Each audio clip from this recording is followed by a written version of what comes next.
Durante transmissão do programa Código-Fonte, o embaixador Ernesto Araújo, ex-ministro de Relações Exteriores, expôs os motivos e estratégias dos parlamentares americanos que encamparam a luta pela liberdade dos brasileiros, agindo contra a censura e a perseguição que vem sendo impostas pelo judiciário controlado por Alexandre de Moraes. O diplomata lembrou a tradição democrática dos Estados Unidos e as ameaças à democracia que crescem dentro do próprio país. Araújo explicou que há uma corrente política nos Estados Unidos que quer retomar a posição de farol da liberdade e lutar contra os totalitarismos no mundo e no próprio país. Ele apontou: há uma percepção de que vai além de uma emergência da China, de que instrumentos do chamado globalismo ocidental, do globalismo multilateral, como o Tratado de Pandemia e instrumentos do clima, são também uma ameaça à liberdade, e há uma percepção de que é algo interno e não apenas externo. Os Estados Unidos não estão tranquilos nem diante do mundo, nem diante de si mesmos. Ernesto Araújo desenvolveu: existem hoje praticamente dois Estados Unidos. Existe um que está muito confortável no mundo do avanço totalitário e outro que não está confortável. Um que está abrindo as próprias portas americanas para a criação de uma sociedade de vigilância e controle, e outro que quer preservar os Estados Unidos como uma sociedade livre e, se possível, ajudar a defender essa liberdade no resto do mundo. O diplomata explicou que, nesse contexto, a corrente política americana que quer defender a democracia no mundo voltou sua atenção para o Brasil. Araújo explicou que o comitê que realizou a audiência é presidido por um deputado republicano, Chris Smith, representante dessa corrente, e que o deputado está bem antenado com a situação contemporânea.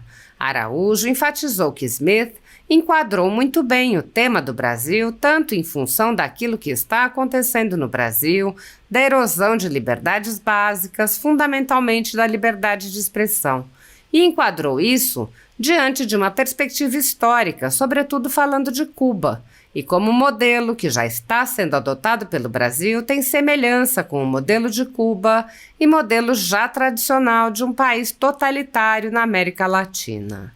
Ernesto Araújo explicou que Smith apresentou, além da perspectiva histórica, essa perspectiva relacionada à democracia no mundo, a perspectiva da importância da democracia brasileira para a democracia americana, ou seja, a importância de que o Brasil tenha uma democracia.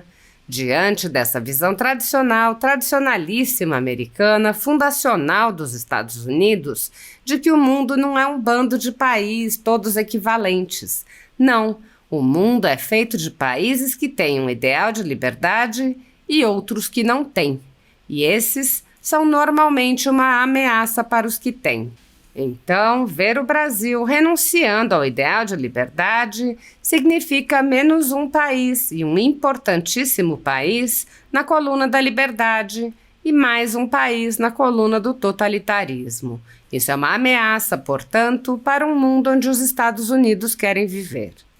O embaixador enfatizou também que o deputado Chris Smith optou por apresentar um artigo escrito pela jornalista Mary O'Grady, especializada em América Latina, no qual a jornalista menciona o papel central da aliança entre o Supremo Tribunal Federal brasileiro e políticos corruptos e ideológicos. Araújo expôs: então, não é apenas a questão de um juiz que toma decisões polêmicas a respeito de liberdade de expressão. Não, é uma Suprema Corte aliada de políticos ideológicos e corruptos ideológicos, ou seja, com uma linha de formato de sociedade que é o oposto do formato de sociedade livre. E isso, portanto, é a ditadura do corruptariado, na minha nomenclatura. Não apenas um conjunto de determinados desmandos judiciais, mas todo um sistema de poder que envolve aí os três poderes e envolve toda uma classe política, que envolve não só judiciário, mas legislativo, executivo também, com políticos corruptos e ideológicos. Então, não necessariamente nem todos os corruptos serão ideológicos. Corruptos são corruptos e, ao mesmo tempo, querem um mundo totalitário. Estão totalmente juntos. Corruptos e ideológicos estão totalmente juntos. As fronteiras estão cada vez mais apagadas entre essas duas correntes políticas no Brasil. A ideologia podemos chamar de socialismo, comunismo, de globalismo, ou seja, tudo aquilo que se refere a uma ideia de sociedade que não é a sociedade livre. É uma sociedade de controle, de alguma maneira. A censura, que vem se intensificando no Brasil, atinge unicamente conservadores e já causou o fechamento de alguns veículos de imprensa. Mas a perseguição não se limita à censura e inclui muitas outras medidas, inclusive prisões políticas, devassas, buscas e apreensões, de reputações, entre outras. Grupos monopolísticos e cartéis que se associam com o intuito de barrar informações contrárias ou inconvenientes, atuam em conluio com a finalidade de aniquilar qualquer mídia independente, eliminando o contraditório e a possibilidade de um debate público amplo, honesto, abrangendo todos os feixes e singularidades dos mais diversos espectros políticos. Controlando as informações, o cartel midiático brasileiro tenta excluir do debate e, em última instância, da vida pública, os conservadores e os veículos que dão voz a essas pessoas. A Folha Política tem sua receita confiscada por uma canetada do ministro Luiz Felipe Salomão, ex-corregedor do TSE, com o aplauso e o respaldo dos ministros Luiz Roberto Barroso, Alexandre de Moraes e Edson Fachin. Toda a renda de mais de 20 meses do nosso trabalho está sendo retida sem justificativa jurídica. Anteriormente, a Folha Política teve sua sede invadida e todos os seus equipamentos apreendidos a mando do ministro Alexandre de Moraes em inquérito que foi arquivado por falta de indícios de crime. Mesmo assim, a equipe continuou trabalhando como sempre, de domingo a domingo, dia ou noite, para trazer informação sobre os três poderes e romper a espiral do silêncio imposta pela velha imprensa, levando informação de qualidade para todos os cidadãos e defendendo os valores, as pessoas e os fatos excluídos pelo mainstream, como o conservadorismo e as propostas de cidadãos e políticos de direita. Se você apoia o trabalho da Folha Política e pode ajudar a evitar que o jornal seja fechado, pela ausência de recursos para manter sua estrutura, cumprir seus compromissos financeiros e pagar seus colaboradores, doe qualquer valor à empresa Raposo Fernandes por meio do Pix, cujo QR Code está visível na tela, ou por meio do código ajude@folhapolitica.org. Caso não utilize Pix, há a opção de transferência bancária para a conta da empresa Raposo Fernandes, disponível na descrição deste vídeo e no comentário fixado no topo. A Folha Política atua quebrando barreiras do monopólio da informação há mais de 10 anos e, com sua ajuda, poderá se manter firme e continuar a exercer o seu trabalho. Pix ajude@folhapolitica.org. Assista. Então, por isso é que o Brasil está on nos Estados Unidos, porque é no momento em que, pelo menos, né, uma das duas principais correntes políticas dos Estados Unidos tem essa percepção. Olha, totalitarismo está avançando na Ásia, na China, no Oriente, na Rússia, e está avançando, né, no Oriente Médio, está avançando na África, está avançando na América Latina, e está avançando dentro dos Estados Unidos. Então, nós estamos diante de uma das duas principais correntes americanas que quer retomar esse eixo de mundo, liberdade e totalitarismo. Claro que isso tem muito a ver com a emergência da China, mas não é apenas, né? Eu acho que há uma percepção de que vai além de uma emergência da China, de que instrumentos, né, do chamado globalismo ocidental, enfim, do globalismo multilateral, como o Tratado de Pandemias, instrumentos do clima, são também uma ameaça à liberdade. E há uma percepção de que é algo interno e não apenas externo. Então, os Estados Unidos não estão tranquilos, né? Nem diante do mundo e nem diante de si mesmo. Então,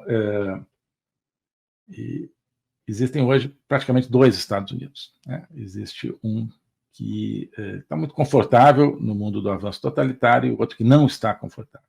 Um que está abrindo as próprias portas americanas para a criação de uma sociedade de vigilância e controle, e outros que quer preservar os Estados Unidos como uma sociedade livre e, se possível, ajudar a defender essa liberdade no resto do mundo. De tudo isso, só reiterar isso, o seguinte: a visão americana, portanto, não é apenas dos Estados Unidos, é uma visão de mundo que os Estados Unidos têm seguido, mas que parece uma visão essencial, de que o conteúdo de um país é determinante, né, na maneira como você deve ver e se relacionar com esse país, e não apenas, né, o seu volume de comércio, né, ou o seu poder militar. E que um mundo onde, né, totalitarismos sejam especialmente fortes, será um mundo onde a democracia será cada vez mais fraca. Isso é que a gente precisa ter presente. Bom, então, especificamente da audiência.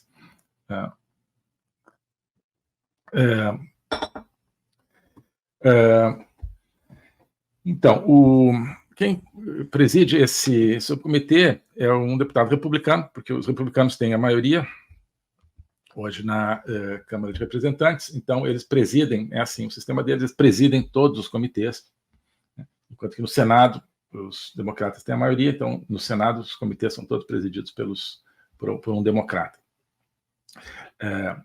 Quando um comitê é presidido por um republicano, ele tem um ranking member, que se chama, que seria como se fosse um vice-presidente daquele comitê, que é do outro partido, né?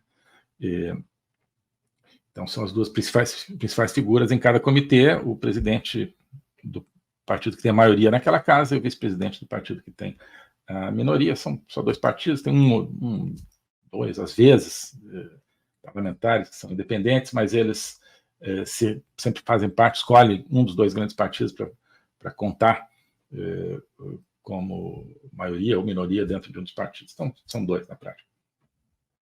Então, o deputado que convocou, que presidiu e que introduziu a sessão é o Chris Smith, que é alguém que está visivelmente conectado com tudo isso que a gente falou aqui, com os riscos para a democracia no mundo e com os riscos para a democracia no Brasil e o que isso representa de risco para os Estados Unidos, né? O Chris Smith, ele acho que enquadrou muito bem o tema do Brasil, tanto em função daquilo que está acontecendo no Brasil, da erosão de liberdades básicas, fundamentalmente da liberdade de expressão, enquadrou isso diante de uma perspectiva histórica, né, sobretudo falando de Cuba e de como o modelo que está sendo adotado pelo Brasil tem semelhança com o modelo de Cuba, modelo já, né, tradicional de um país totalitário na América Latina. Então, deu essa perspectiva histórica, né, para onde o Brasil está indo, de certa forma, de onde está vindo, e deu a perspectiva da importância da democracia brasileira para a democracia americana, ou seja, a importância de que o Brasil tenha uma democracia, né, diante dessa visão, né, tradicional, né, tradicionalíssima americana, fundacional dos Estados Unidos, né, de que o mundo não é um bando de países todos equivalentes, não, o mundo é feito de países que têm um ideal de liberdade e outros que não têm, e esses são normalmente uma ameaça para os que têm. Então, ver o Brasil renunciando ao ideal de liberdade significa menos um país, e um importantíssimo país, né, na coluna da liberdade, e mais um país na coluna do totalitarismo. Isso é uma ameaça, portanto, para o mundo onde os Estados Unidos querem viver e uma ameaça para os Estados Unidos. Ele acho que fez esse enquadramento muito bem. Ele fez uma citação de uma jornalista do Wall Street Journal, que é o principal jornal de, digamos assim, centro-direita, um pouquinho mais para a direita americana. Né? O melhor jornal americano conservador mesmo é o Epoch Times, né? Mas o Wall Street Journal, né, quebra um galho com um público assim um pouco mais liberal, assim, mais tradicional, digamos. Então, a Mary O'Grady, essa jornalista e articulista, que cobre há anos os temas de América Latina, enfim, ela é a principal ensaísta, digamos, articulista falando de América Latina nos Estados Unidos, né, nessa grande imprensa americana. Ela publica toda semana um artigo sobre América Latina no Wall Street Journal. Então, ele citou um artigo dela que me parece que foi no ponto-chave, quando ela diz, num artigo do ano passado, que no Brasil nós temos, então, uma Suprema Corte aliada de políticos ideológicos e corruptos. Tá. Aqui, então, ao falar de Brasil, agora aterrissando no tema Brasil, ele deu em poucas palavras, através dessa pessoa que é uma especialista na América Latina, que eu conheço, conversei com ela, deu esse retrato do que é o Brasil hoje e, né, do que está atrás desse problema que já tem agora algumas semanas, já está se vendo de maneira mais clara, da interferência da Suprema Corte na liberdade de expressão. Então, achei muito interessante que ele tenha querido trazer isso, inclusive trazer isso não pela própria voz dele, mas pela voz de alguém que está acompanhando o Brasil, a América Latina há muito tempo. Então, não é apenas a questão de um juiz, né, que tomou decisões polêmicas a respeito de liberdade de expressão. Não, é uma Suprema Corte, né, aliada de políticos ideológicos e corruptos. Ideológicos, né, ou seja, com uma linha de formato, né, de sociedade que é o oposto, né, do formato de sociedade livre. E corruptos, né? Corruptos. Como, né, pouca dúvida se pode ter. Isso, portanto, é a ditadura do corruptariado, na minha nomenclatura. Né? Não apenas, né, um conjunto de determinados desmandos judiciais, mas todo um sistema de poder que envolve aí os três poderes. Né? Envolve, né, portanto, toda uma classe política, que envolve não só judiciário, mas legislativo, executivo também. Né? Então, políticos, corruptos e ideológicos. Né? Então, não sei se necessariamente, né, nem todos os corruptos serão ideológicos. Né? Alguns corruptos, né, terão pelo menos a impressão de que tanto faz, outros corruptos são corruptos e ao mesmo tempo querem um mundo totalitário. Mas estão totalmente juntos, né? Corruptos e ideológicos estão totalmente juntos e as fronteiras estão cada vez mais apagadas entre essas duas correntes políticas no Brasil. Ideológicos falando, né, da ideologia que, né, podemos chamar de socialismo, de comunismo, né, de globalismo, né? Ou seja, tudo aquilo que se refere a uma ideia de sociedade que não é, né, a sociedade livre, né, que é uma sociedade de controle de alguma maneira. Bom, então, eu acho que isso foi fundamental do Chris Smith. Ele enquadrou, né, de uma maneira muito boa, me parece, o tema. Com esse aspecto muito importante que outros depois não retomaram. Acho que esse foi um dos problemas. Não falar do problema da forma de poder no Brasil, o problema da corrupção, o problema do corruptariado, o problema, né, por quê, o que é que a Suprema Corte brasileira está defendendo. Né? Por que eles, né, segundo alguns, né, digamos assim, torceram, né, para um lado.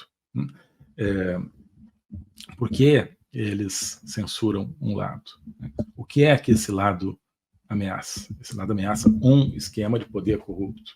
Né? Esse é o ponto fundamental, me parece, e o único que acho que tocou nisso foi nessa introdução o Chris Smith, mas já é importante. Bom, Oi, pessoal. Hoje eu queria convidar você, cada um de vocês, para fazer parte de um projeto, que é a Academia Folha Política. A Academia Folha Política é mais do que um curso, simplesmente. Ali dentro tem o meu curso de Logopolítica, agora também o curso sobre juristocracia, totalitarismo e resistência política. Tem outras iniciativas, como a Agenda 2030, de comentário de atualidades, tem vários vídeos, mas isso tudo cria um espaço. Não é apenas uma coleção de produtos individuais. Isso é um espaço de reflexão, um espaço de conexão entre as pessoas e, sobretudo, um espaço de autoconhecimento. Ali a gente está construindo um caminho, uma viagem para que cada um se conheça melhor a si mesmo, isso é a base de tudo, também para que nós, como brasileiros, conheçamos melhor o nosso país, nós conheçamos melhor o tempo que nós vivemos no nosso mundo, que nós conheçamos melhor também a nossa civilização, a civilização ocidental. Isso tudo cria uma atmosfera de conhecimento, e o conhecimento é que conduz à liberdade, que conduz à libertação. Então, esse é o convite que eu queria fazer, conhecer todo esse ambiente de uma construção conjunta. Passando a ser membro da Academia Folha Política, você não está adquirindo, portanto, um produto pronto, definido e acabado, como um curso definitivo. Não, é um processo do qual você vai participar, um processo no qual você vai criar o seu próprio conhecimento. Tá bom? Então aqui tem a descrição, tem o link para ingressar na academia, tem a opção anual, a opção mensal, e eu tenho certeza que quem entrar vai se entusiasmar com esse projeto, vai se entusiasmar com essa construção. Tá bom? Abraço!